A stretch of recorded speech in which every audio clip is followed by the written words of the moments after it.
Hello, and welcome to the second episode of the Language Forgers podcast. My name is... Oh, fuck, I already fucked it up. Hello, and welcome to the second episode of the Language Forgers podcast. My name is Harry. And I'm Jonah, or also known as Kentwo.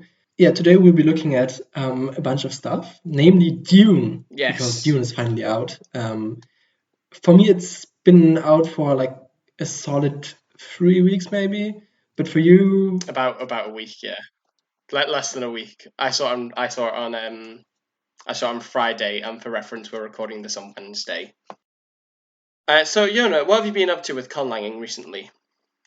So for reference, it's been quite a while. It's not only been a month since we last recorded. So it's been a while, and I've done a lot.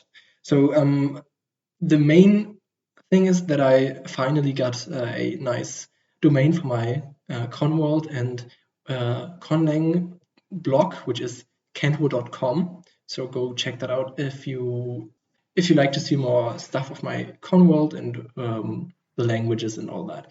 I've been working a lot on a few dialects because I've been doing local history of my conworld, especially a few new cities that I created and their history. So I'm doing that, and I'm also working on royal family trees and royal drama and stuff like that. And you? Likewise, I've been working quite a lot of stuff. So I believe in the last episode I was saying I was just on the last bits of Tannoll grammar, and since we recorded the last episode and released it, I've finished all the major parts of Tannoll grammar, including the prepositions, and have since began planning and doing a bit of work on my next language, which is also going to be a Terrific language, and so will be related to Tannoll. And one of the main aspects of this language is that it will be tonal. Now, unfortunately, I did do quite a bit of work, especially on the phonological development and how how the tonal system and the phonetic system in general was going to work. But unfortunately, I lost that document, and so I've had to start from the beginning again. Thankfully, I know what my proto-language phonology is because I've used it several times to make other Terrific languages. And I knew where I'm going with it because it's quite a small vocalic and quite a small consonantal inventory, and I know the tones that I want. So I've got all that stuff. I've got where I start and where I need to go. I just need to remember all the middle steps as well, which can be quite difficult. And I still haven't decided on a couple of aspects of the grammar. I know I'm going to be doing a mostly isolating analytical language because I haven't really done a full-on analytical language before. I've done languages with a lot of elements of. I've made a couple of languages with some analytical elements, but that are generally more synthetic. Tannoll is a good example of this, but I've never really made one which is more analytical than synthetic. So, I'm looking forward to working on this language in a more proper manner. Especially when I've got lots of more ideas for the verb system, because currently I only have a couple of ideas. One of which, or an idea that came for the morphosyntactic alignment system that I wanted, came when I was messaging Jonah one day, and came up with a cool idea for a tripartite system. If you don't know what a tripartite system is, it's sort of like in an ergative language you mark and this is something we'll be talking about later, you mark the subjective intransitive verbs and the objective transitive verbs the same. In a nominative accusative language like English and German, you mark the subjective and intransitive verb and the subjective and transitive verb the same. In a tripartite system, everything's marked differently. And so this came from an idea I had where I was discussing a language or Jonah brought an idea of a language, instead of using a dummy subject for a verb like to rain, like in English and German we have to say it rains, es regnet, because a verb isn't allowed to appear without a subject. And Jonah brought up the idea of what if a language marked this with the reflexive. And I said it couldn't really happen because reflexive verbs, in order to put a verb in the reflexive, it has to be transitive, because a reflexive affix shows that the object as the verb is the same as the subject, and obviously you can't have an object for an intransitive verb. So if you make the verb causative, then it would be allowed, and then the ideas stem from that. So thank you, Jonah. I stole your idea. But it means that I'm going to have it looks like I'm going to have quite a cool tripartite system where the pronouns are differentiated in terms of case by tone for the most part, which will be a nightmare for me to speak because I'm crap at distinguishing tone, but it should look and sound quite cool if it's pronounced correctly. Okay, so you've been talking a bit about your language process and the way that we've been talking about our ideas, and so my idea with like the dummy subject. And I just remembered that I wanted to tell that I did work on a new language family. So in my con world, there used to be like a language family called the Yampada languages, which are kind of like a language spoken by desert people and in contact with like the Cha and all that. And I really hated the whole language family because it was terribly made, because I didn't know what sound changes and grammar changes and all that were. So I decided to redo it. And so that's what I've been doing recently. And I've been messing with a lot of stuff, especially grammar stuff. I'm first time making like an ergative language as well. Yes. It's kind of fitting the ergative theme for today. All right, so then I would suggest to go into the linguistics and etymology corner, maybe. Yeah, let's do that. So this episode, as Jonah just mentioned, I really want to talk about ergativity because it's a concept that basically all conlangers will inevitably run into at some point, usually through Wikipedia deep dives of weird languages, especially in Australia and the Caucasus, or if you run into a language like Basque. And a lot of conlangers, especially early on, or conlangers who aren't that well trained in linguistics, or even, conlangers who are starting from a more linguistic background, they find ergativity very difficult to comprehend at first, and so many people, and this was myself for the longest time, are just scared to include a language with ergativity because it is such an alien concept if your native languages, especially an Indo-European one like Jonah and I, our native languages being English and German. So in this episode, I wish to quickly and as efficiently as I can discuss ergativity and try and explain it in a way that is simple and relates it back to languages like English and German, so you get a good idea of what ergativity really means. So, ergativity is a kind of morphosyntactic alignment. That's very two long words, but basically what that means is morphosyntactic alignment is how different languages mark or don't mark verbal arguments. Now, a verb argument or verbal argument is something that does or receives the action of a verb. Now, this is where transitivity comes into the picture. Intransitive verbs only take one argument, the subject. Intransitive verbs are like sleep, jump, speak. You can't say I sleep you or I speak you. It doesn't really make any sense. Transitive verbs, on the other hand, take two arguments, a subject and an object. And these are verbs like hate, kiss, and complete. I can't just say I hate or I complete. It just doesn't sound right. It needs to have an object. Now, the subject of an intransitive verb is sometimes called the S argument, S here standing for subject.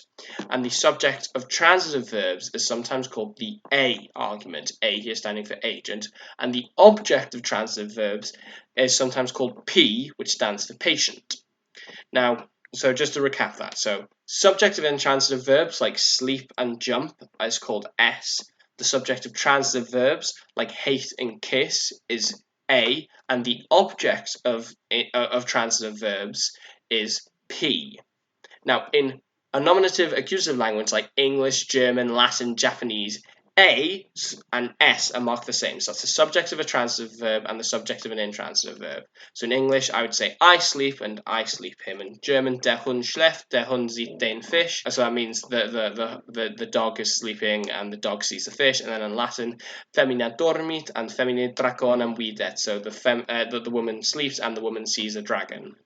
Now in ergative languages, S and P are marked the same. So that's the subject of an intransitive verb and the object of a transitive verb. In English, this would be rendered as something like I sleep, me see he, or indeed as something like he sleeps, me see he, where the subject of sleep, he, and the object of see, him, are both in the so-called absolutive case, which in English would be rendered as something as like he.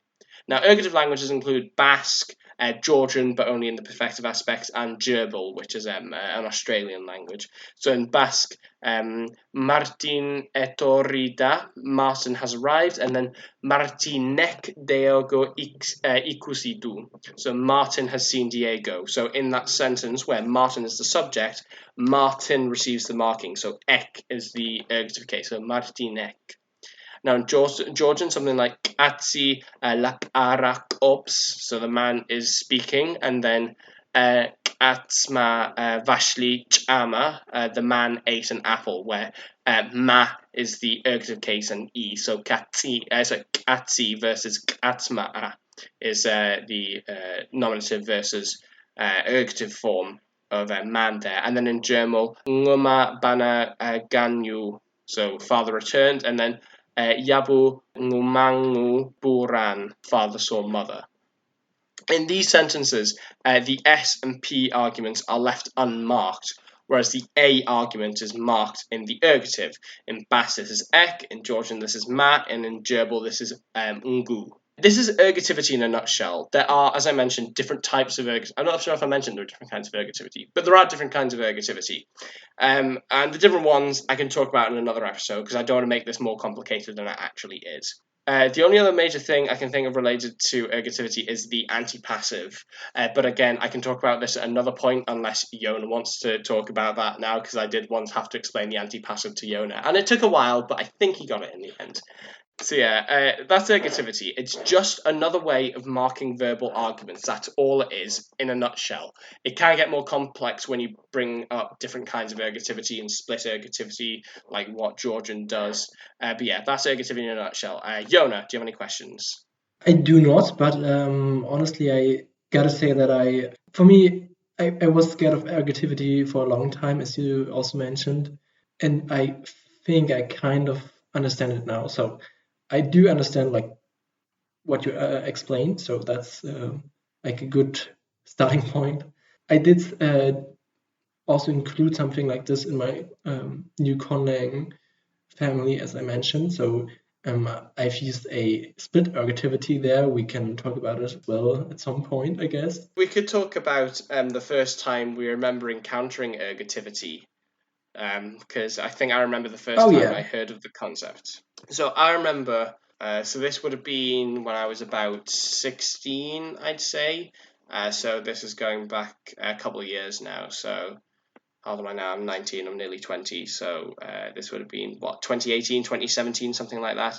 And I remember just hearing of the language Basque. Obviously, I heard of the Basque country and all this sort of stuff, but I wasn't that familiar with the language. And the main reason I'd heard of it is because I'd heard it has a really weird thing with its phonetics, where it has a difference between a laminodental and apical-alveolar fricatives, which is still something I do not understand how they tell the difference, because I cannot tell the difference, and phonetics is my thing. So what the hell, Basque? And then I remember scrolling down the Wikipedia article and seeing this massive table with all of the verb conjugations, and this is something I've seen plenty of times when I've been looking at the not verb conjugations, sorry, noun declensions. It's something I've done plenty of times when I was looking at noun declensions for Finnish and Sanskrit and Japanese and all the languages that I'd been looking into at that time. And I remember seeing at the top ergative case, absolutive case, and not knowing what those things are, and then subsequently reading the little text box next to them, explaining them, and being like, what on God's green earth even is this? And then sort of like clicking on the Wikipedia page for ergativity, and just my eyes just glazed over. I'm like, nope, don't understand this. I'm just gonna leave it. I'm not gonna bother with that. And then a little bit later on, I remember watching a Biblaridion video. This is when I was sort of a bit more familiar with the concept, but like not comfortable. Like I wouldn't be able to explain it. and he mentioned it in one of his videos. I was being like, oh, so people do put it in their conlangs. Those people must be like really smart. And then I remember seeing a DJP video on it too, explaining it a bit more fully, and he did a really good job of explaining it. And then from then having to explain it to other people like Jonah meant that I got quite good at just understanding it. And once you understand it, you really realize that ergativity as a concept isn't scary. It's how certain languages employ ergativity is the scary part, especially my language Tanol is a good example of this because it has a fluid S ergative split. So any sort of like active S or fluid S system, and also just aspectual or animacy based splits and all that sort of stuff. I'm on sort of having evidentiality split ergativity. I thought that could be quite fun. It's like having verbs, like if you want to imply it for narrative, then you have it in nominative accusative, and if you want to imply it's indicative, then you put it in ergative or something like that. It seemed very stupid, but I messed around with that for a while. None of my languages have that, but it seemed quite fun. Yeah, that's the first time I remember hearing about ergativity with Basque. Okay, so honestly, I can't really remember because my brain is like a sieve. Civ. But I do think it's also something with Basque because I can remember going or diving into like Etruscan and stuff like that because I was really interested in Etruscan and stuff like languages like that.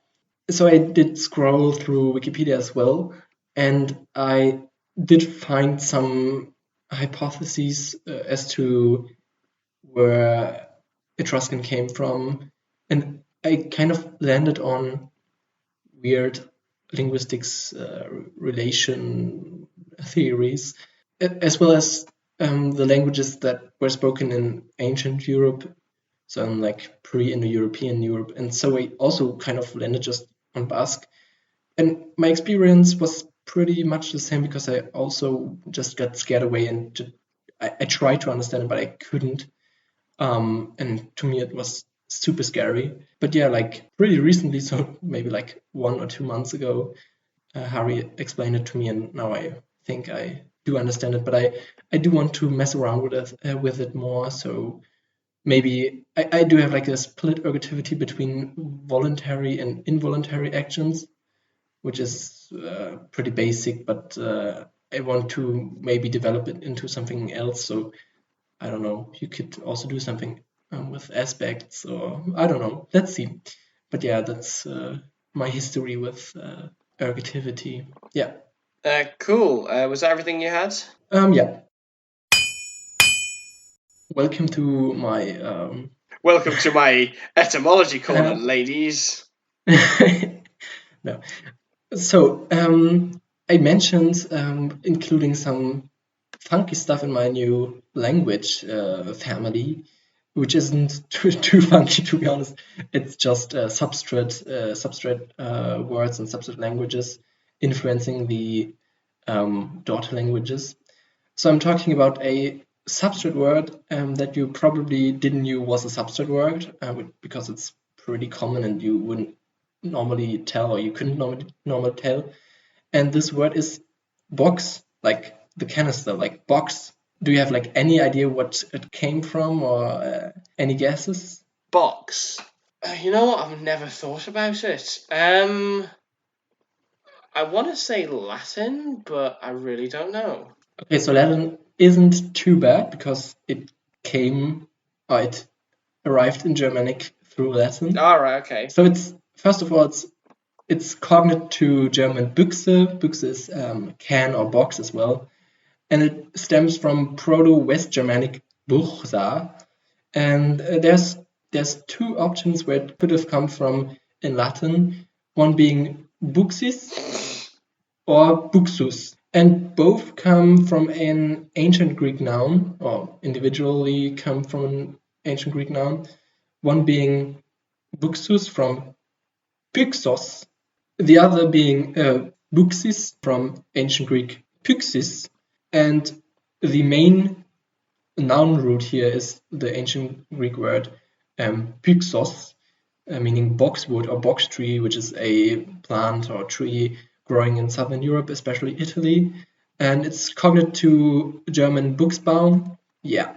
And funnily, the other one, Pyxis, is derived from Pyxos with an feminine suffix, meaning a box made of boxwood, a box, a table made of boxwood, or a cylinder. So basically, just something made from boxwood, which is incredible in my opinion. And the Greek root is from a substrate language, but normally it's thought to come from Italy, like the substrate language, because the trees are native to Italy but not Greece. So yeah. Cool. I think it's pretty cool that there's like a bunch of words that we just use on a daily basis and don't know that they're like from a substrate language being spoken here before like Indo-European people came here, which is pretty crazy. So yeah, I really got into substrate languages and substrate words. Yeah, no, I think it's really cool, especially with Greek. Because Greek is, or ancient Greek specifically, is some of the oldest written language that we have in Europe. And despite its age, there are still languages spoken in that part of the world which were much, much older than Greek, and we just don't know anything about them other than the fact that they clearly had a massive influence on Greek. I can't remember any off the top of my head, but I do believe a couple of the gods, the Greek gods, their names also come from substrate languages. Yeah, most of them actually. I know, Zeus definitely isn't one because that comes from the old Proto-Indo-European word for sky father, and it's cognate with Theos and Deos and Deus and these kinds of words. Zeus is a better, well, not better, but a bit more accurate pronunciation. But a lot of the other gods don't come from an Indo-European source. They come from something that we just don't and could never know unless we invent time travel, unfortunately. Yeah, it's just really cool. Yeah, actually, there's like a running gag on Wiktionary Discord, as I've heard, because I'm unsure, but because I'm not that deep into Wiktionary Discord, and up until this moment, I didn't knew it existed. Me neither. There's some running gag that there's always Beaks or Bakes suggests a substrate word for like a lot of ancient Greek etymologies. Yep.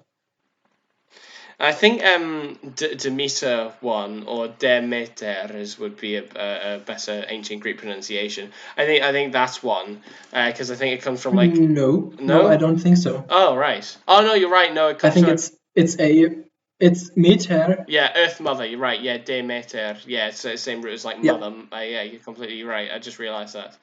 I'm trying to think of one then. One example is Apollon. Oh yeah, Apollo, of course. Yeah, Apollo's one.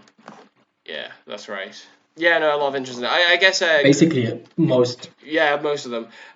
Greek is very much like a lot of the Germanic languages in this regard, and that clearly there was a huge amount of substrate languages, or at least one massively influential substrate language that was present in the area before the arrival of the Hellenic or the Germanic peoples, and it had a big influence on clearly culture and language, but it was completely destroyed by the influx of these new languages, and so we just can't know anything about them. But I think honestly most of the theonyms of ancient Greek are Theonyms, that's a fantastic word. I've never heard of that word before. That's amazing. I should use that more often.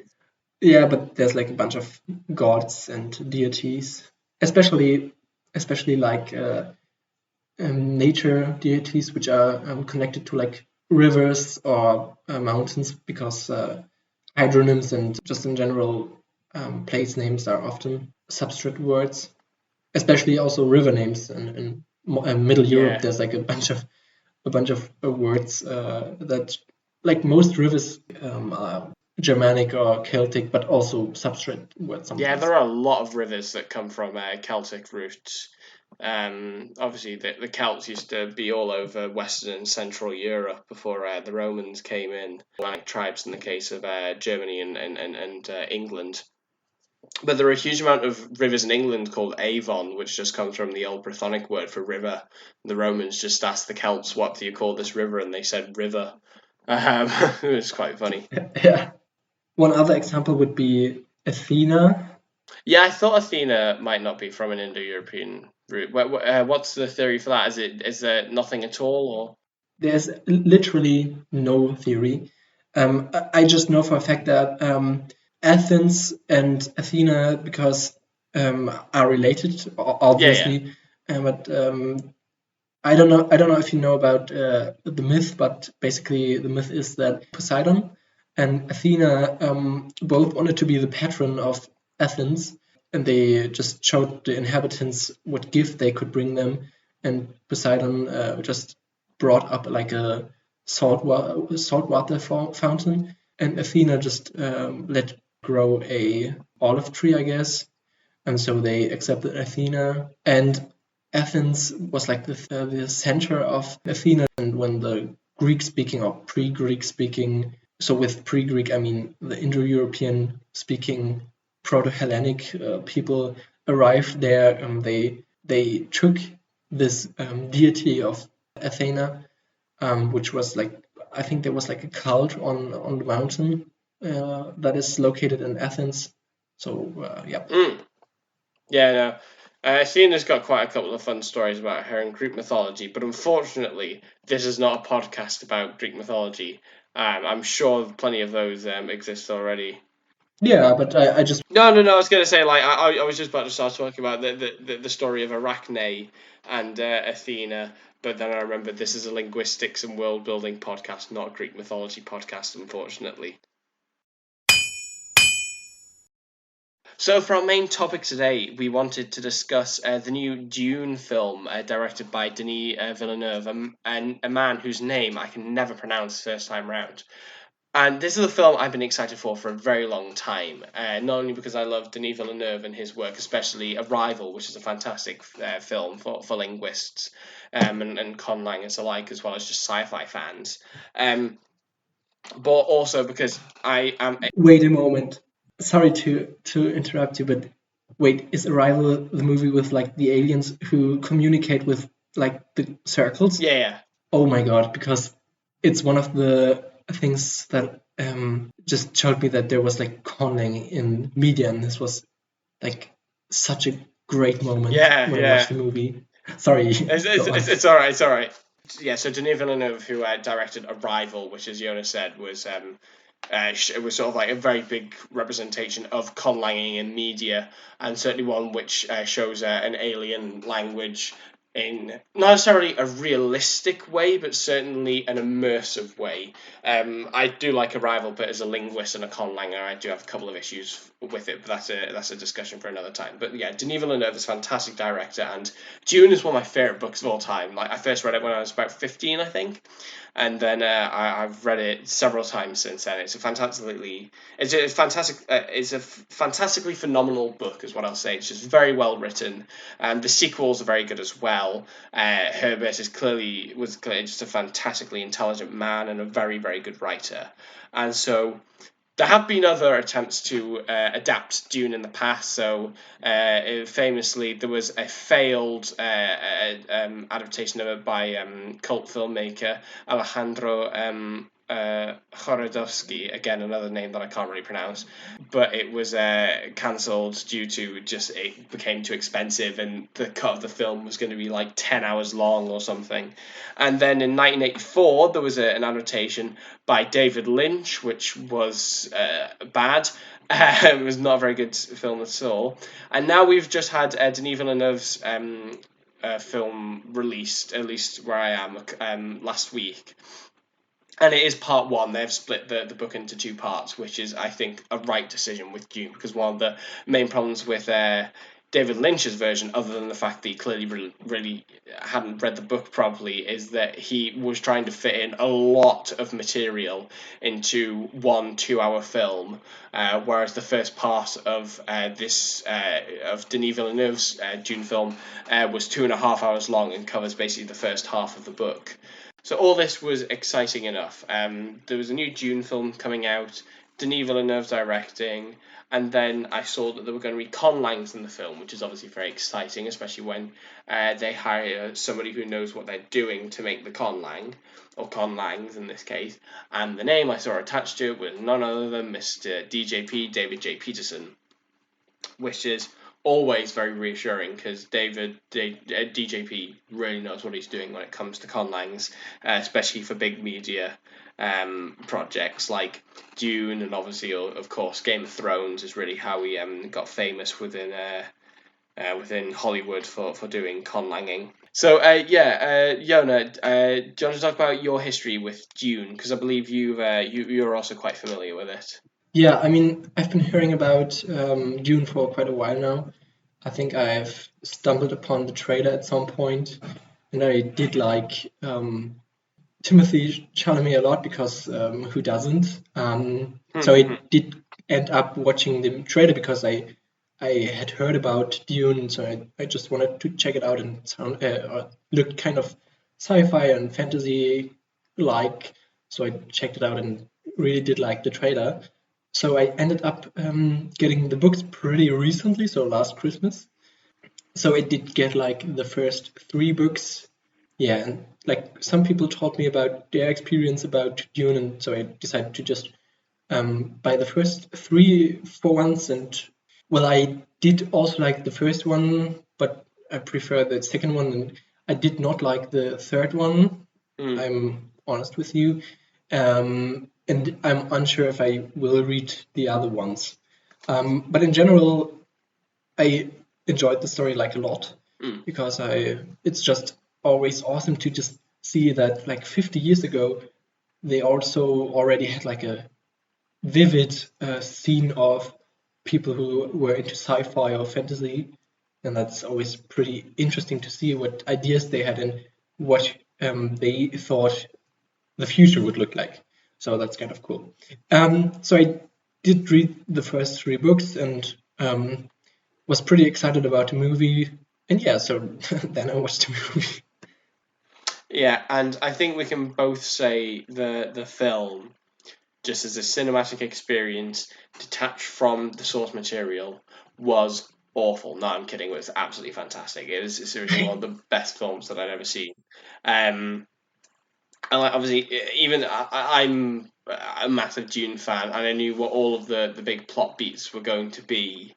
I don't want to do too many spoilers, but the Atreides are going to move to Arrakis, and the Baron has a plan for them, and certain characters have certain things happen to them. Like I knew it was roughly when each of those things were going to happen, and what exactly was going to happen. And despite that fact, every single time something big happened, it still shocked me, and I was still in the moment. I wasn't just like having a notepad there with a checklist of all the things in the book that I wanted to see happen. It felt like an extension of the book rather than a recreation of the book, or somebody ignoring the book, or somebody trying to do an exact copy of the book, and none of those things would be very interesting to watch. It's a project and a film you can tell a lot of care and love went into. Absolutely. So I was also very impressed, I gotta say that. So the movie was very entertaining and very impressive to me. And I did watch the movie, the earlier movie that you mentioned that was not too great. I did watch the trailer for it, and it's such a huge difference. I mean, there's like 30 to 40 years a difference in like techniques they have created, but it's such a huge difference. And fun fact, my mother did watch the first one, but just to see Sting there because she's a big fan. Yeah. Because Sting plays Raban, I think. No, he plays Fade Routher. Sorry, he plays Fade Routher. So it was very impressive to me. I did enjoy the experience. I do have, I think in some cases I have like a different opinion than you. I'm not too energetically praising the movie, but I did like it. So the movie was very, very well adapted, and as you mentioned, it's not like retelling the story, but just how did you say? Yeah, as I said, it's more like it was an extension of the book, so it wasn't quite retelling the story. It was telling the story in a way that made sense for the screen. So there are certain adaptations which try and too closely copy the book, and then that doesn't really work very well because books and films are very different in terms of writing, and so you get some as well which are too different and you lose too much, and this is the sweet spot. So Lord of the Rings is also this as well, where it's roughly the same story with a couple of changes that make sense for the screen for the most part. So yeah, I said it's more like an extension of the book rather than a rewrite or a direct copy of it. I think in general, this walking on the path of not being too far away, not being too close to the story was in general like a theme that was going on through the movie. Also later when we talk about the languages, it's something that I also saw there. But yeah, so it did portray the book very, very well. Yeah. So yeah, basically, yeah. I don't want to get into spoilers. I just want to encourage everybody to go out and watch the film, even if you've never read Dune. Also, if you haven't read Dune, you should read Dune. It's a fantastic book, and sequel's good. Third book, as I said, not my favorite. I think it's still good, but the fourth book is one of my absolute favorites. God Emperor of Dune is just. If they carry on with this series, and I really hope they carry on making books on the series, I would love to see an adaptation of God Emperor of Dune, just to see Leto the Second in full worm form brought to the screen would just be the best thing. Oh, now I'm thinking about an adaptation of God Emperor of Dune. That's a different matter. So yeah, I'm really excited for the next part. Because as I said, this is only the first half of the book, so there's the second part. And that looks good. We're going to get a lot more of Chani, played by Zendaya in that. So that will be good. And Paul, and what's going to be happening with Paul and his journey to become Muad'Dib, and the stuff that he's going to do with the Emperor. We'll also finally see the Emperor as well, because we haven't actually had the Emperor yet. We've heard a mention of the Emperor, but we haven't actually seen the Emperor at all in the film. And also the other characters like Princess Irulan should be quite fun to see too. So yeah. Now, as this is a conlanging world building podcast, and conlanging specifically, the main thing we wanted to talk about here were the conlangs in this Dune film. And I actually took a little notepad to me to the cinema to take notes while I was watching the film. And there was a lot more going on than I was expecting, and in also some ways less than I was expecting as well. So something a really, really good design choice was the fact that whenever we see written words or letters or anything like this, scrolls, whatever, in this film, they're not written with the Latin script, and that was so relieving. It was when I saw that I wrote down conscript, not Latin, smiley face, because when like Dune is set in like the in like the year 10,000 or 11,000, whatever. It's set like thousands upon thousands of years in the future. So it makes sense that people would no longer be using the Latin script and they'd be using something differently. So just seeing that put a smile on my face. Yeah, totally. So I also did take a note quite similar to yours, because something that I noticed and that I absolutely loved was like the arrival scene when Paul's father had to or had to sign the contract of going to Dune, and it was just seeing these awesome letters on like paper texture.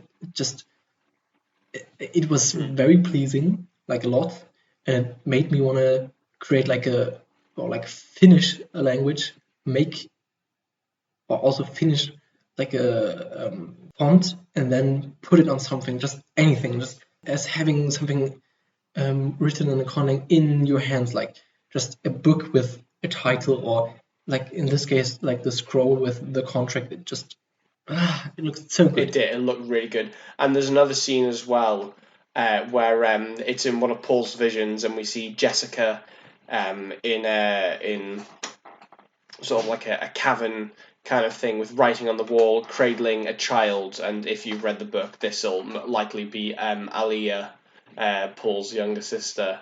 And she has there's text on the wall behind her and also over her face, and sort of all lines up. And I believe it was on Twitter, DJP said that what's written there is the Chekhovska or Chekhovsa. I think that's the language that the Fremen speak. That's what's called. That's a translation of the Litany Against Fear, which is one of the most famous lines in the book. You know, I must not fear. Fear is the mind killer. Fear is a little death. Blah blah blah. In Chekhovska. So that's quite a nice little Easter egg. I love it when the design team and the prop team and the set dressers work with who's ever in charge of the languages. It's something that didn't really happen in Game of Thrones that much. So High Valyrian was supposed to have a script, but unfortunately they didn't. Apparently they just not have enough time to put it on screen. So High Valyrian's written with Latin, which doesn't really make any sense. But oh well, there are a lot of things in Game of Thrones that don't make any sense. So yeah, it was lovely to see that for one. And my comment on it was, it looks very much like glagolitic. I'm not sure if you got this as well, Jonah. So I've also been wanting to talk about this exact thing. First of all, I think the look is very monumental. I gotta say, I also must have missed the scene the scene that you described, where it's actually shown, because I did not see it. No, you must have been in the toilet. It was a very long film, in fairness. Also, I've been looking for more in detail posts from DJP on Twitter. So I was pretty happy when I saw you retweet his tweet. So pretty cool, and I gotta say, I do like the formal aesthetics in a way, because I feel like the language. Also, we can talk about the Fremen language. Yeah. A bit more. So in general, I think the Fremen language is just the great work, because it sounds very, very, very nice. It's very pleasing to the ear. And another thing that I noticed is that it fits with like the Arabic desert people perspective, or like it fits with the perspective without being too close to like actual Arabic, because that's something that I waited for, to just see how they have adapted that, because in the books it was horrible. Just Lisan al-Gaib and Muad'Dib and all this sort of stuff, yeah. So I think in this case it's once again like the not moving too far away from like from this kind of topic of Arabic or Arabic-ish languages, but it's also something totally new, so it's awesome. And the script you mentioned, glagolitic, funnily I did not think about it, but now that you say it, it kind of makes sense. I also have like the document just opened before me, and I'm looking at it, and I do like the script. It looks, as I mentioned, very monumental. Something that is interesting to me is that it's not necessarily recreating anything that is existent, which I see sometimes with conscripts. So just taking something like a runic script, or I don't know, like a hieroglyphic script, something like that. And I feel like this script does not do this. So it's something very new and something that has like an interesting way of portraying characters. So I can see like a bunch of characters that are pretty similar, but like with a dot added, and I'm just wondering like a lot about the function of scripts. Yeah, I was doing that as well, because this script, the Chekhovska script, I keep on saying Chekhovska script, is an Abu Ghida specifically. And I noticed something is, I believe the symbol representing Ja, or it might be Cha, it's some kind of post-alveolar affricate.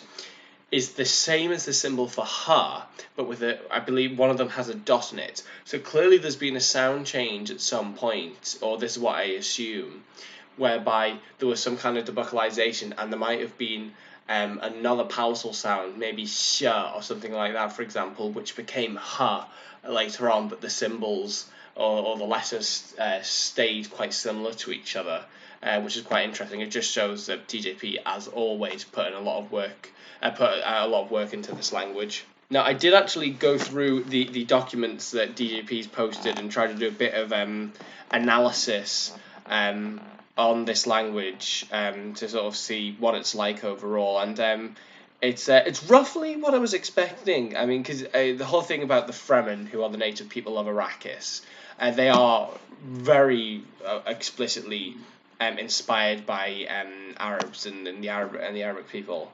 And this language is no exception. So something interesting that DJP does, for the most part, this language only has 3 vowels, with a couple of exceptions, but like it's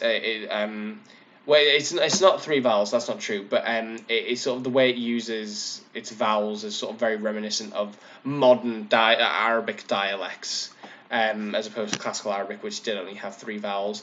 And I have actually pulled up the listening against fear, and obviously my pronunciation here won't be perfect, but it'll give those who haven't seen the film yet an idea of what the language sounds like. So to give the English translation first, I must not fear. Fear is the mind killer. Fear is a little death that brings obliteration. I will face my fear. I will permit it to pass over me and through me, and when it is gone past, I will turn the inner eye to see its path.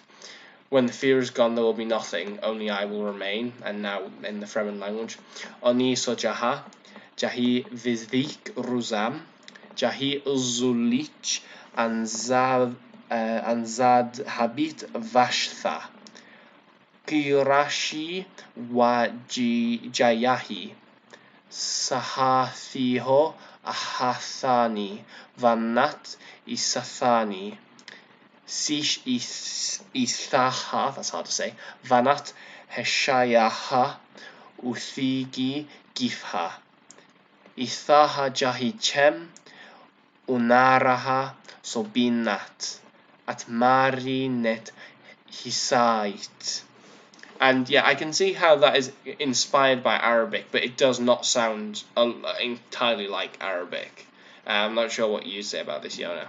It's just something very totally new, and something that still fits the way the Fremen are portrayed, without it just being in this exact storyline of it's just a copy of Arabic. That'd be very disappointing to see. Or worse still, if it was just Arabic, that would have been the worst scenario. But no, DJP didn't let us down, and so DJP is yet to release I'm not sure if he will, but he's yet to release a full grammar document on this language. He might do it after part 2's been released. I'm not quite sure. Maybe he's still doing a bit of work on it. But I pulled up all of the lines of dialogue in this language and did a bit of morphological analysis to see what I can tell about this language. So the first thing is that it has, for the most part, post modifier, specifically like determiners and articles go after nouns, which is quite interesting. So to compare to Arabic, they come before. Possessions marked on the noun, which is very cool. I love possession being marked on the noun. And these possession markers are clearly derived from the pronouns, of course, and are very similar to the verbal morphologies, or I can tell for the most part. Appositions as prefixes on the front of the noun, that's also quite interesting. It doesn't have case as far as I can tell, although I didn't really, there's not a huge amount of nouns to compare against here, so with more data I would be able to say more explicitly. Zero copula, which is very interesting. Arabic is also zero copula, so that's something. And it does have polypersonal agreement, which obviously Arabic doesn't have, as far as I'm aware. But that is quite an interesting choice. I think polypersonal agreement, it just feels right for this language. Now, so some of the words or phrases I was using to do my analysis here was he, she, gi, she, which means I recognize you, which is something that Stilgar says to Paul, I believe, when they first meet. And then there's also Minazashaho, which is you think it. And then Yazalahao, which means he favors him. And then we have Ledi, which is I know. Minazash, do you believe? Tasaho, strike him. And Uzuluho, kill him. So from those few examples, you can tell a couple of things are going on here. So the first person singular form, I think it's fairly clear, is E.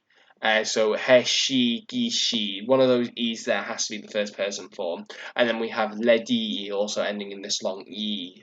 Now the second person form I think is sha, somehow related to sha, maybe with E after it as well, depending on certain circumstances. So we have minazashaho and minazash as second person forms. And then the third person form was really quite hard to tell. I have a sneaking suspicion that either there's something complex going on here with gender or something like that, or generally third person is unmarked for a subject, and then the object form is or ho, depending on context, because we have tasaho, uzuluho, and minazashaho as strike him, kill him, you think are all third person objects, and then he favors him is yazalahao, ending in an or but no ha before it. So I think maybe there's something going on there with subject versus object position, which would mean that this is something that's been inspired by Swahili, which would be quite interesting, or possibly not necessarily inspired by Swahili, but would do something quite similar to Swahili. So as I said, that's all the morphological analysis I was able to do based on all of the data that I had, or all the data that I could find at the very least. Was there anything else you wanted to say about this Fremen language, grammatically or phonologically or whatever? No. Honestly, I did not analyze it as much as you did, so I did peek at it. I did try to see some things, but other than seeing that, for example, Jaha and Jahi, there must be some kind of either Jah or Jah. Yeah. That must mean fear, I think. Yeah. But anything other than that, I did not. I didn't even notice that. Hold on, let's do a quick bit of analysis now. So I must not fear. Fear is the mind killer. I will face my fear. Okay, so there's so Jahi, and then I will face my fear. So this is Jahayi. So maybe I believe so. E will be marking the first person here, the my fear. So maybe the vocalic change, the I part is maybe an accusative case, which would be quite interesting, because that would mean that it has both case marking and polypersonal agreement, which is quite rare and very interesting. And also just looking at that sentence, so I will face my fears. So that sentence is qirashi wa jahai. Now, as I said, I think E is the first person form there. So it looks like in this case either the third person argument here is omitted, so it's not, for example, Kiyarashi or ho or something like that. It's just Kiyarashi. But it also features sh, which, as I said, I analysed as something to do with the second person. So maybe this might be some kind of vocative construction. So I will face you, my fear. So maybe it's some kind of vocative as I said, that maybe is the wajhayi is some kind of vocative. I've literally no way of telling. It's just based on my own analysis here. Possibly if we tweet DJP, he might be able to tell us the answer. Or we'll just have to wait and see if some kind of formal grammar document is released. I could ask him on his email address. I've been asking him some questions earlier for my article, so maybe he remembers. That would be quite good to know. We can follow up next time. But yeah, it's quite difficult to do full morphological analysis when we don't have that much data available, and some of so this listening against fear. So a lot of the stuff that's in the script's being translated it's been translated directly. There's a literal translation, whereas this Litany Against Fear is just the English original, then the conlang, and then just two forms of the script, which is disappointing. But it also makes the challenge a bit more interesting when it comes to trying to analyze it, and also trying to bring up elements that I've already analysed and try and make it fit with my model of how I think this language works. It's quite fun. Now, there were two other languages I wanted to talk about here, other than just the Fremen language, and one of them really took me by surprise. I was not expecting it at all, and that was there was a sign language in this film, and I can't think, and there'll probably be one, but I can't think of another sign language conlang in media, at least not one that's been presented visually. In a visual medium, I mean, like TV and film. It really, really interesting. It was. Oh, I did not. I did not think about it because I knew that there were like signs or like a secret sign languages between Paul and his mother in the book and but I had no idea. I mean I noticed it, but I spent no thought on it. So Yeah, and I did check, and it is actually a conlang he did. And now there's not a lot of information available at all on this, other than just the signs themselves. There are videos of DJP doing those, the signs in the film themselves, and it's much harder to do morphological analysis on sign language than it is spoken or written language. It's not impossible, but it's not something I'm that well trained in. It's only not. It's not something that's covered in the morphology module of my degree, which is a shame, really. But yeah, it was interesting to see, certainly, and the only sign language I know anything of is British Sign Language. So but as I said, it was just lovely to see, because sign languages are something that I've wanted to make, a conlang sign language, that is. I've been wanting to make for a while now, and it's lovely to see it in the media, and it was employed very well in the film, because I think there was a sign language in the book, but I really can't remember that well. So yeah, that was the one that really caught me by surprise. I was very, very happy to see it. I think it was very well done, very tastefully done. And yeah, clearly DJP had a lot of fun making it. And then the last language I wanted to talk about was the language that the Sardaukar speak. Now, the Sardaukar are the Imperial Army, which are trained on the prison planet of Silissa Secundus. I believe in the film it's said to be the the military training planet, which is not entirely correct. It is technically a prison planet. But like the language was very interesting. So the only thing I was able to find for it was the text that one of the priests or something says, but it wasn't translated. It just had it was just written out, and then the other one. The other document I found on it was the document on the sounds, and it wasn't an IPHR, it was a description of the sounds, and it has adjectives, which quite, but it had adjectives and front rounded vowels, and they're the two big headlines here. So it had u and and then also and and was performed very well. It sounded very, very nice, and it was nice to see the Sardaukar have their own language. I'm not sure how much sense it makes within the universe. Maybe it's just a native language of Silissa Secundus, and then the prisoners have to learn it, which would be quite interesting from a sociolinguistic point of view.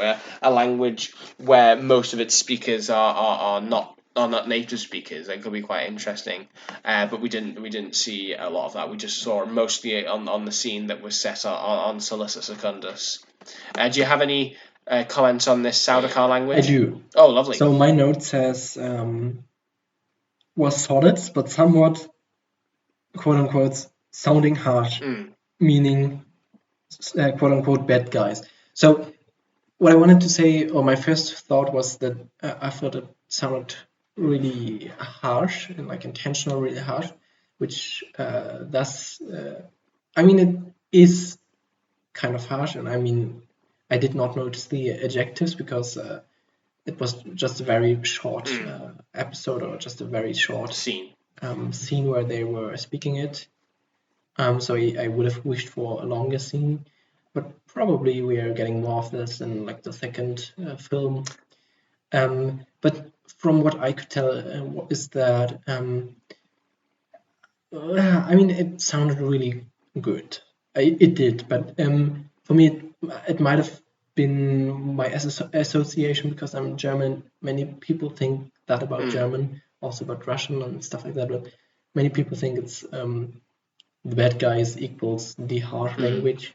So that's something that I had to think about, which does not mean it's all about the language because, as I mentioned, I hope there's more to come and there's more to explore.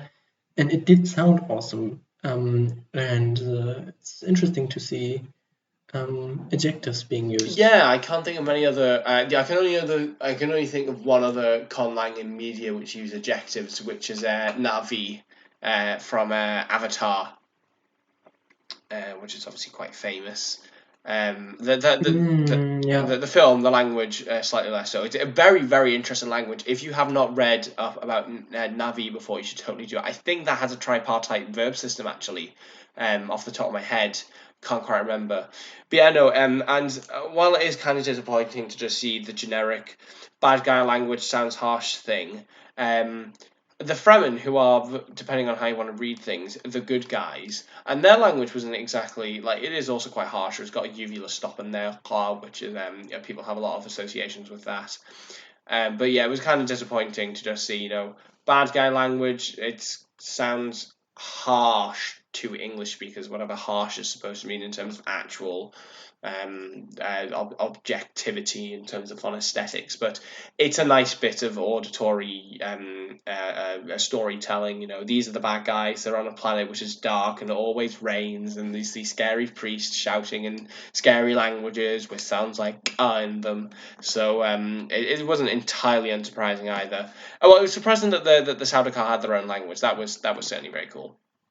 Yeah, I think in general it was just interesting to see just another bit of languages in that universe, and that's pretty cool. Totally agree. And I did enjoy watching these scenes, and I would have liked to rewatch them even more often. But yeah, maybe one day on DVD or something like that. Yeah, no, that sounds it. And again, if DGP ever releases a full grammar document, or not even a full grammar document, even something just about the verbs, I think would be quite interesting. Then that'd be very nice of him. So DGP, if you're listening, and I know you're not, please send us, or send Jonah at the very least, your copy of the Jakobska grammar, because it looks like a very interesting language, certainly. I mean, I can and I will mail DJP.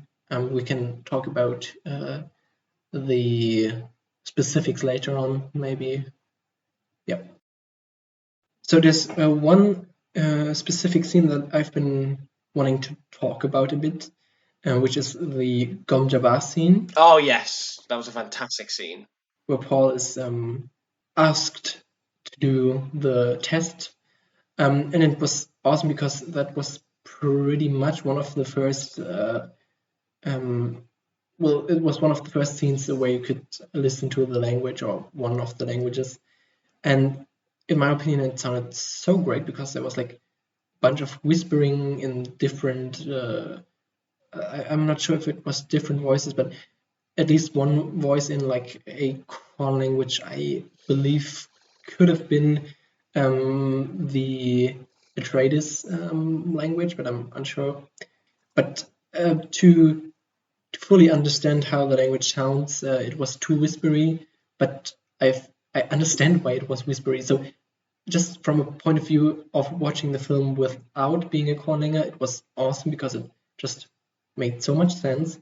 But from the point of view of being a Conlanger, it was like a tiny bit sad that you couldn't fully understand like the phonetics and stuff like that. And I think this is once again a case of DJP really utilizing less is more with his conlangs here. It's not totally in your face in the same way that another filmmaker might employ. And obviously, as conlangers ourselves, and Jonah specifically, who makes conlangs for people, it's very nice to see conlangs in full force, on full display in media. But at the same time, it can get a bit distracting sometimes. If you overutilize them, or if you draw far too much, more attention than is needed to them. And Denis Villeneuve and DJP and all the writers did a very good job of clearly showing this is a language. And one of my favourite bits of the film actually was in the old ecology laboratory, and we just see a bunch of Fremen idly sitting around and speaking this language. Oh, It was just a really nice bit of world building for me. You know, they're all just speaking this language. They're talking about, thanks for the coffee, stuff like this. That's some of my favorite stuff you can do with the con language. It really helps it make it feel real. It's just little interactions like that between speakers. That's just a brilliant case of just using less is more, of just having a couple of extras in a little establishing shot to speak your language. absolutely. And I think so. A bunch of my friends did see the movie. A bunch of friends who have nothing to do with languages and nothing to do with conlanging, and they told me that they thought there was like a lot of dialogues in quote unquote foreign weird languages, which was interesting to me because for me it was like just a few instances that you wouldn't want to miss, and they felt like it was like a lot. So it's interesting, and I think it's a good way to have like a balance. Yes, I totally agree. And obviously, the reason why we feel it's less than we want is because we want as much data as possible to analyze and see what DJP's done to make this language, until he actually tells us if that point comes, or if he releases Art of Language Invention 2 Electric Boogaloo. But it is interesting that your friends said that they thought there was quite a lot in this language, which does mean that people are catching on that it's a weird foreign language, and who knows, they might look it up and find that language creation is a thing and might get into conlanging. It's always a good way. Big media things often get people into conlanging. Game of Thrones did that recently. Obviously, Lord of the Rings is a classic example of that. But yeah, no. Generally, I think everybody involved in the linguistics aspect of the film, obviously GJP, I imagine the writers and Denis Villeneuve himself did a good job. The actors did a very, very good job of making the language feel and sound real. And I can't remember the guy who played Stilgar now. Javier Bardem, is that what he's called? I can't remember. He's a Spanish actor, but he pronounced this language beautifully. And he only had a couple of lines of dialogue, but whatever he did, it just sounded. And the way he delivered the lines, it was so amazing. And the little accent that he put on his English when he was speaking English really added to it. It very much reminded me of the guy who played Grey Worm in Game of Thrones. I think it's called Jacob Anderson, something like that. Who spoke High Valyrian so well, and when he wasn't speaking High Valyrian, he was speaking Common. He spoke it with such a good and realistic accent that somebody in this world would have. It really helps with the world building and the immersion. Absolutely, yeah. So yeah, Dune, absolutely fantastic film. I certainly highly recommend you to go and watch it. I'm sure Yona agrees. Also, please read the book. Read it before, read it afterwards, read it during if you can do that. Whatever. Just read the book. Read the other books if you want. It's just fantastic film. As from a conlanging world building point of view, I mean the world building is already fantastic because Frank Herbert did just such a fantastic job of making the Dune universe feel big and alive. I mean, even just the structure of the government, and I don't want to go off on a tangent on like how the Lanzarat interacts with the Chome Company and how the Chome Company interacts with the Spacing Guild, all that sort of stuff. But like the world building's fantastic enough, and the way Denis Villeneuve presents it on screen is fantastic. And obviously DJP, as always, did a fantastic job with the conlangs. Plenty to talk about, even from the little snippets that we got. Fantastic of DJP to release all the dialogue and a couple of other snippets here and there and other documents. I hope he releases some more stuff soon. As Jonah said, Jonah's going to try and get in contact with him, and maybe we might be able to get a couple things out of him. I'd love to know more about this verb system because it looks very interesting. So yeah, as I said, Dune, fantastic film. I really enjoyed it. I love Dune. I think the conlangs were great. Yeah. Okay, so now we're going back to the world building exercise. And I've prepared something that is kind of similar to the last time, but something that I've been wanting to do for quite a while. We've been talking about the etymology of box, right? Yes, we have, yeah. So box is a substrate word, or a word with substrate origins. So we'll be looking at substrate words and substrate languages for our world building exercise. Substrate words are very helpful to sketch out the society of ancient speakers of the substrate language that were in the regions before your conlang people arrived, and you can see what they might have been into. So, for example, agriculture, metallurgy, Yeah. metallurgy, and in general, just knowledge that they might have had that might have been transferred to your people through contact. And they can also influence the sound changes and development of your language itself. So, for example, French was heavily influenced by the substrate languages being there, and stuff like that. So, as I mentioned before, some substrate words, or most substrate words, are animal and plant names that not native in the homelands of your people and are new to the people when they arrive in this new area. So that's like a lot of names are just plant and animal names as well as place names and hydronyms. So the task will be to create a simple substrate language for a region your speakers are migrating to, and you have to come up with 1 or 3 or even more substrate words that will be adapted into your language. Fantastic. That sounds very fun. Right. So how long for this? I don't know, 20 minutes. 20 minutes. Cool. Right. So yeah. See you in 20 minutes. Oh boy, that was some quick conlanging. Yeah, I mean, I've spent like half of the time just deciding which vowels to take, but yeah. I spent a lot of time on the phonology as well, yeah. All right, should we start comparing? Yeah, do you want to go first or shall I go first? Yeah, I can go first.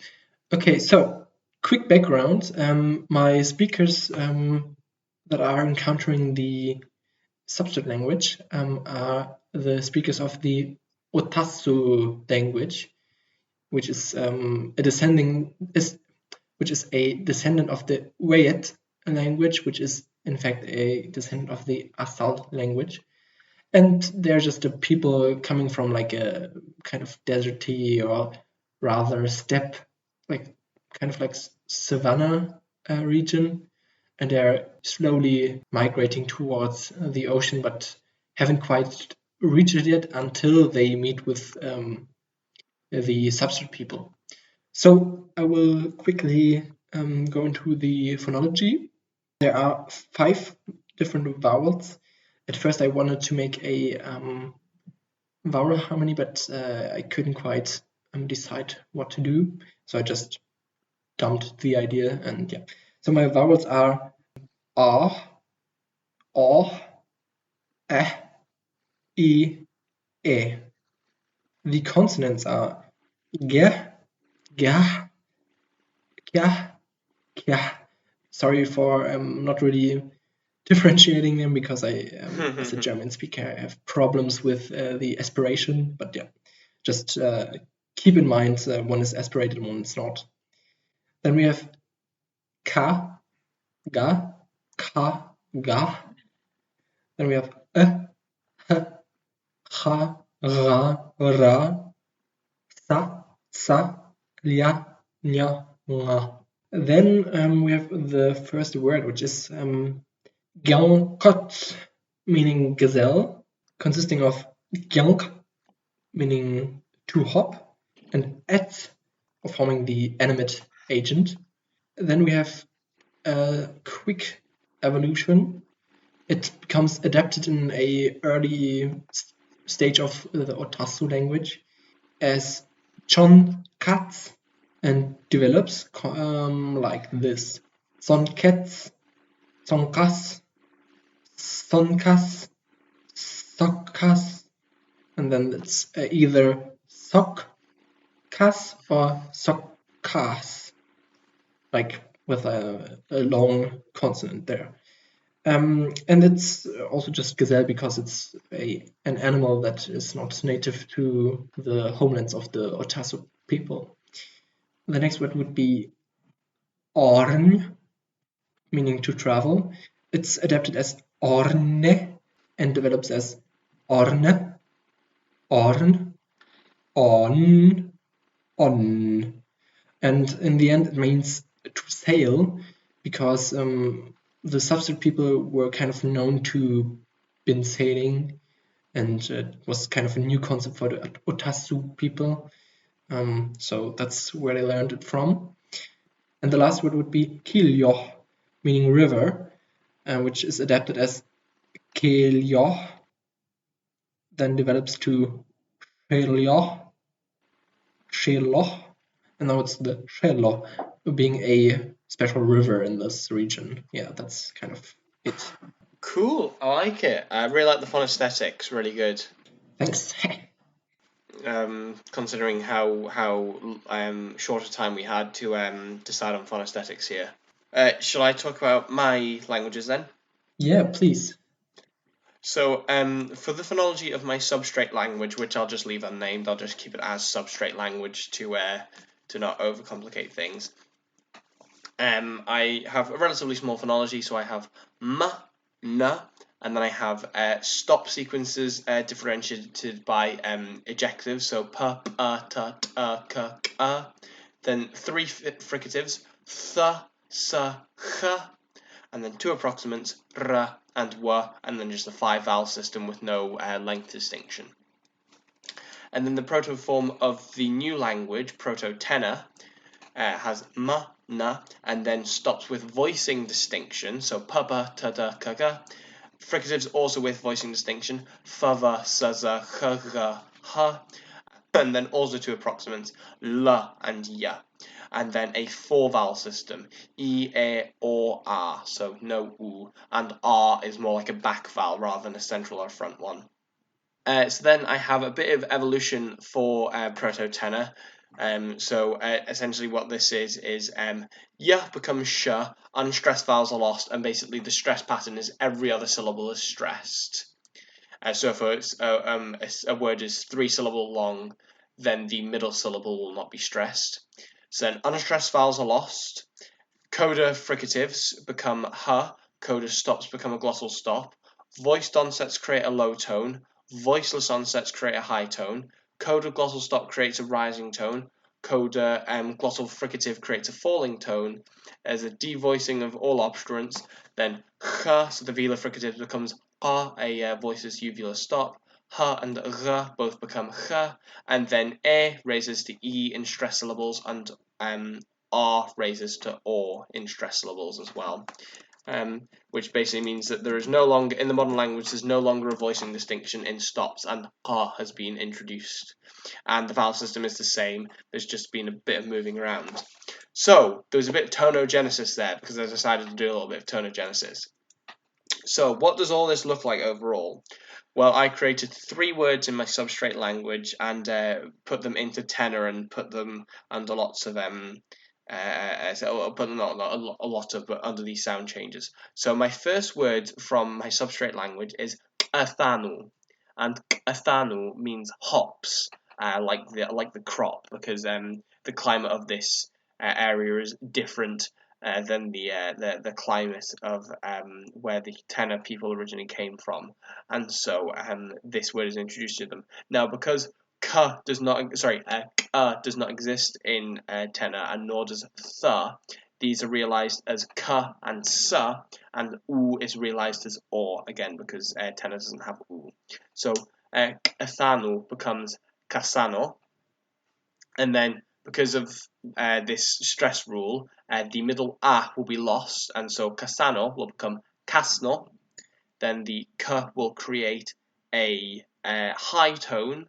The coda fricative will become ha and then create a falling tone, and so overall we have kono with a falling tone on the first o, kono, and that just still means hops. and this can be combined with the word qi, which means a liquid or a drink or a beverage, which comes from the proto word chete, and you can get kono qi, and that means beer or ale, so a hops drink. My second substrate word is pekar, which means iron, and this is borrowed into Proto-Tena as bekal, because there's no ra, and so this is realized as la, and then same voicing ejective things going on as in Thanu. And then over time, bekal becomes pil with a rising tone, and this means metal or just a strong material. And finally, from the substrate language, there's wasoche, and wasoche means step, as in like a kind of environment, because this environment is sort of analogous to the steppe, the Asian steppe on Earth. And wasoche is borrowed into Proto-Tena, as vosoche, with a v initially instead of a w. And over time and sound changes, this eventually becomes forke, with an initial or with a low tone and then a uvula stop. So forke, and this just means country or land, like any sort of area, because these people were so used to just the steppe after a while that they envisioned all land as just a steppe. And then also from Proto-Tena, there's the word yama, which becomes just shom in modern Tena, and yama meant strange or unknown, and shom means like foreign, more so than strange now, and so shom folke is a foreign country. That's awesome, really. I enjoyed listening to it because I've been receiving a few pictures and notes on your process of developing that language, and it's just awesome to see like the sound changes and how it interacts with the substrate words and stuff like that. So it's awesome to hear, and I really love the stuff with hops, and it's quite cool. And also that you included like the metallurgy stuff as well. That's cool. Yeah, and bearing in mind, again, this is another case of being very, very efficient with your sound changes. So I only have in this document here 12 sound changes listed from Proto-Tena to modern Tena, and yet in those 12 sound changes, I can get yama to become shom, bekal to become pil, and chete to become qi. Like, they're clearly, it's not like the most ridiculous sound changes ever, where it's so completely unrelated from each other. But still, with just 12 sound changes, I've changed some of my vowels around, got some new consonants in, and got a tonal system in, and not an entirely simple one either. Again, just with a couple of sound changes. And obviously the semantic shifts going on here. And clearly, Tena is very much some kind of analytical language, with the way it allows verbs to be compounds. I guess you could have pielki, pielki as a metal drink or a drink made of a strong material. Maybe that's some kind of liquor, something like whiskey or rum, something a bit stronger. They envision this drink made of a strong material or something like that.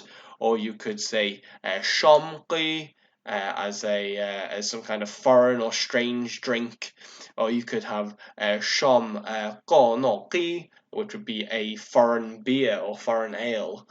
Just stuff like this, and you can, and very quickly you can, and this is what happened last time as well. You can start making quite an interesting language with just a couple of phonetic inventories, some semantic shifts, and about 12 sound changes. I do have like a bunch more, so I usually categorize my shifts into different shifts. So I have like first shift, second shift, third shift, and so on, in order to better incorporate contact with substrate languages and stuff like that, and loaning to other languages in different periods of time. So you have like more differences. You know what I mean? So because then I can let it go through other sound changes in like the language that it's been loaned to, stuff like that. So that's why I do this. But in this particular shift series, I had, I think it's about 20-ish shifts, but it's more, it's probably less, but I describe them as more because I haven't figured out how to do it. Describe them properly. So for example, I've rn becoming n, and rl becoming l, pt becoming t, but I did not yet know how to describe it in like the typical shift structure, you know. Oh yeah, I know what you mean. But it's pretty cool. I think it's great to make your language more vivid, to incorporate like not only loan words but also substrate words and stuff that just isn't necessarily clear to someone who listens or looks at the language, but that heavily influence the language looking back at its history. Hmm.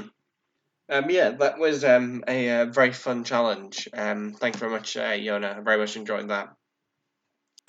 Excuse me, my cough's getting worse. Yeah, doing all these adjectives, man, they just no, yeah. So maybe it's really put me in the mood to do some conlanging now. And yeah, I mean, I picked all nouns for my verbs, but I get for my words, but substrate words. But I guess you could have in verbs and adjectives too, especially if these verbs are dynamic verbs relating to a certain action.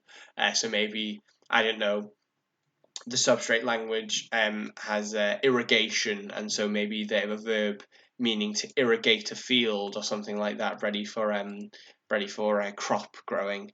That'd be quite interesting. Yeah, I decided to pick all nouns because it seemed like the easiest thing to do, quite honestly. Yeah, I mean, I've included two nouns in one verb because I liked the idea of having like a shift between to travel, meaning any regular travel, which also included boats, which weren't known to the Otasu people. So Hmm.